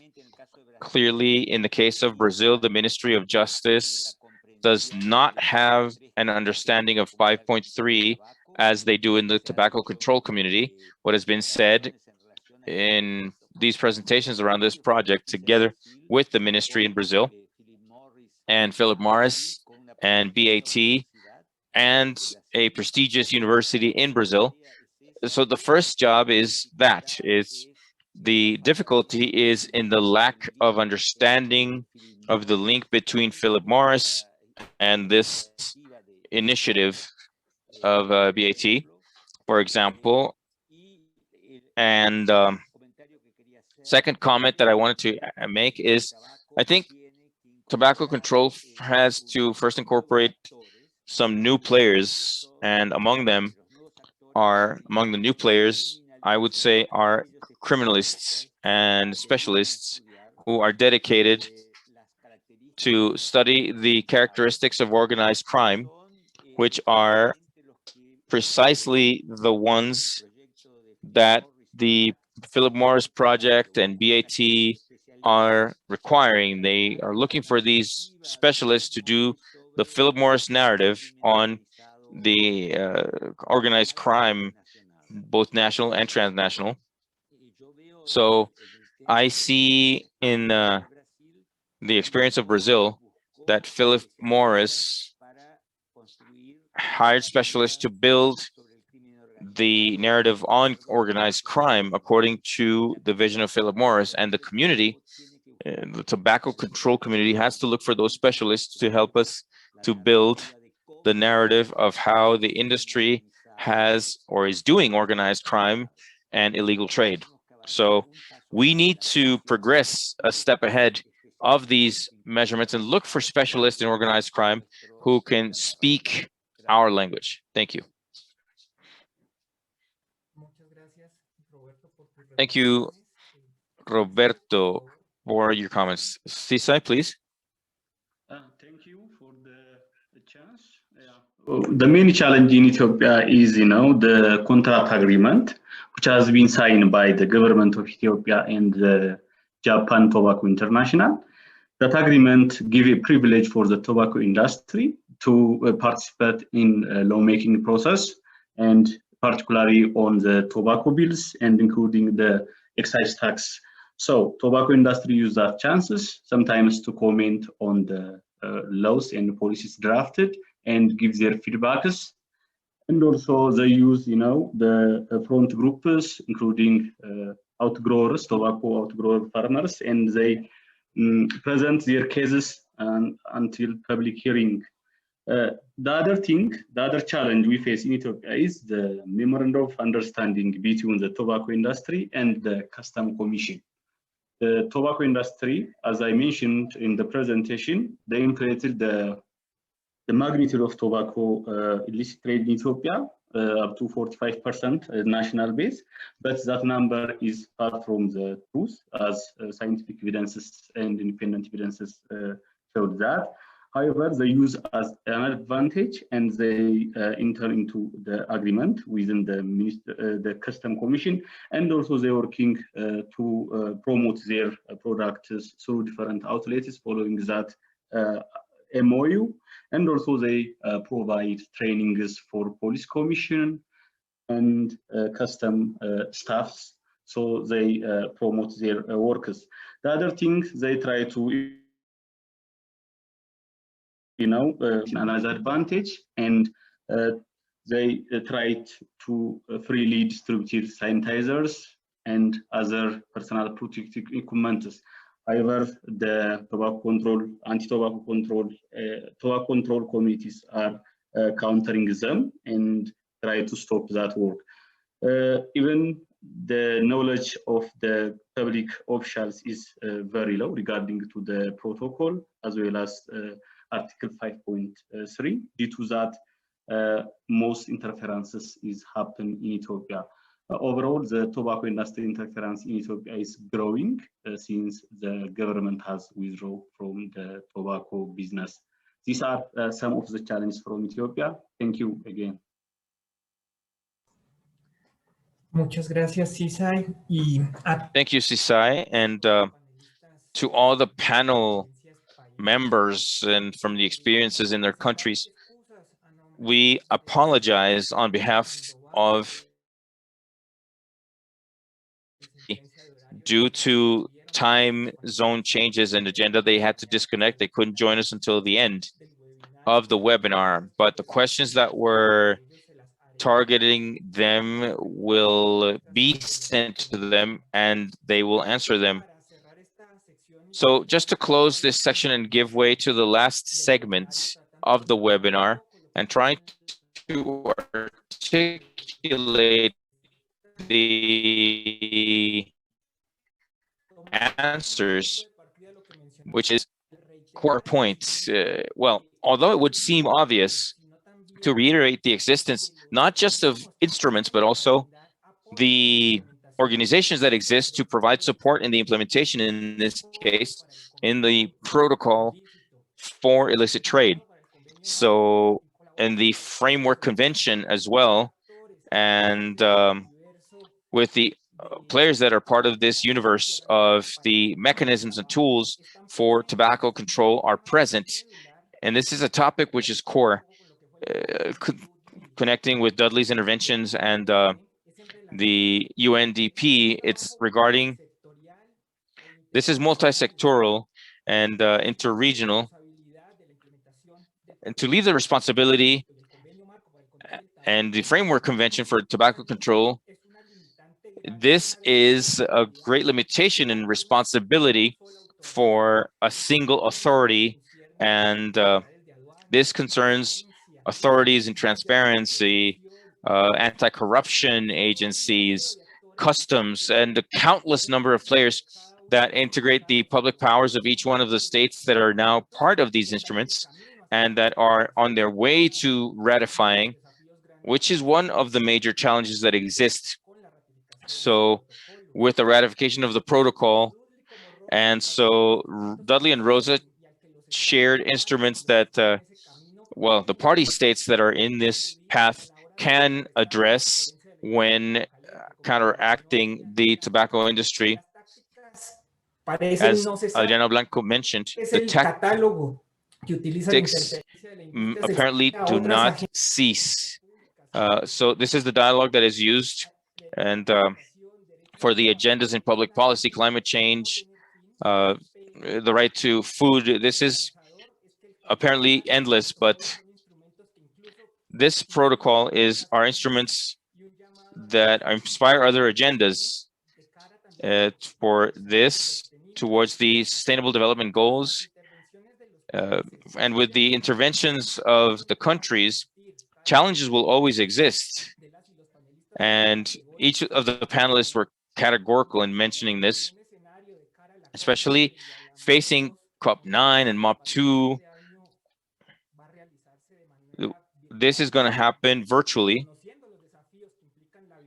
Understanding the challenges of virtuality and the need to advance in the adoption of public policy and transparency to guarantee the implementation of the precedents that are adopted in the conferences of the parties, and the maximization of transparency for the delegations to guarantee transparency and to guarantee that the people who will address or attend the meetings will declare that their conflict of interest in the tobacco industry, and could be adopted for national instruments to say that the precedents exist. Challenges will exist, and we can all progress and contribute in that direction. And with this, I would hand over to Dr. Reina Rua so that we can go towards the wrap-up. Thank you, Daniel. Now I would invite Dr. Billo Kumako, the Vice President and Rapporteur representative of the Africa region in the Bureau of the Conference of the Parties, and Mr. Léonce Dieudonné Sassou, Executive Secretary of the African Alliance for Tobacco Control, so that they can give us some brief wrap-up comments for this event. Vincent, the floor is yours.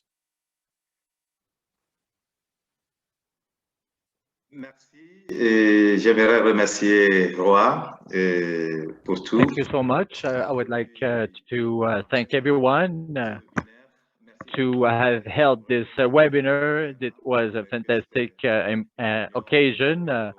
Like Adriana highlighted, it looks like a joint meeting of the MOP. Thank you so much for organizing this meeting today. I would like also to thank the organizers for what we been able to achieve over the past 2 hours. I want to thank our panelists for the thoroughness of their interventions. They were very concise and focused on the main challenges on the illicit trade. If I'd like to do a small summary, a key point is that we have to create a joint movement, and for this we need to exchange experiences and good practices that will help everyone to improve what is being achieved locally to counter illicit trade of tobacco products. I think the phenomenon of interference of the tobacco industry is key, and we need to be aggressive in our strategies, not physically, obviously, but we need to be present in advocacy towards government and create that synergy, so we're not alone with government agency, and be supporting them in their initiatives. And we need to be more aggressive to counter industry interference and contribute to the implementation of measures that governments want to implement. We sometimes we do diagnostics and report what they're doing. We denounce that they're very aggressive from the industry side, but we need to go further than that and be aggressive, do our own actions to have influence and counter their messages and narratives. So it's a call for civil society groups and organizations to position themselves as fully legitimate actors to intervene in those spaces and really implement strong strategies to set aside industry strategies and really have an incident towards implementation actions. So I would like to conclude with this. We really wish that those kind of meetings that we held today can be replicated many times in the future, so we can keep sharing good practices and identify key strategies and actions to have an incident in our country's policies on tobacco control and against illicit trade. Thank you very much.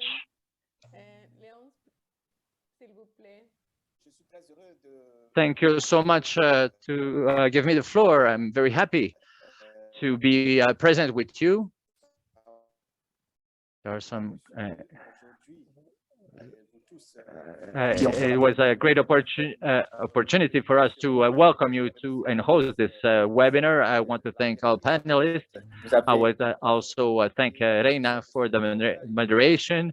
Everyone has contributed for the success of this webinar. I want to thank also the head of the convention secretariat for her great contribution to the discussions, and also support this process of bringing together organizations from both regions, Africa and South America. We are regions that have a lot to share of experiences and good practices. What we've heard today is a great initiative. This webinar is a good practice. I want to thank all participants to have attended this webinar. Interventions were brought a lot of information to allow everyone to have new elements to keep on their work in their respective countries. And at our level, at the association, ATCA, we're still here to contribute and support you in your work. We are a key partner also with the Secretariat. We'll strengthen our collaboration and contribution for this linkages between our regions. So thank you so much, and let's keep working towards the future. Leon. Thank you so much, Leon. I would like to thank the participation of all the speakers and to all the people that joined us during this webinar. And we hope that effectively you join us in next webinars that we already have announced that will be developed next month. Thank you very much.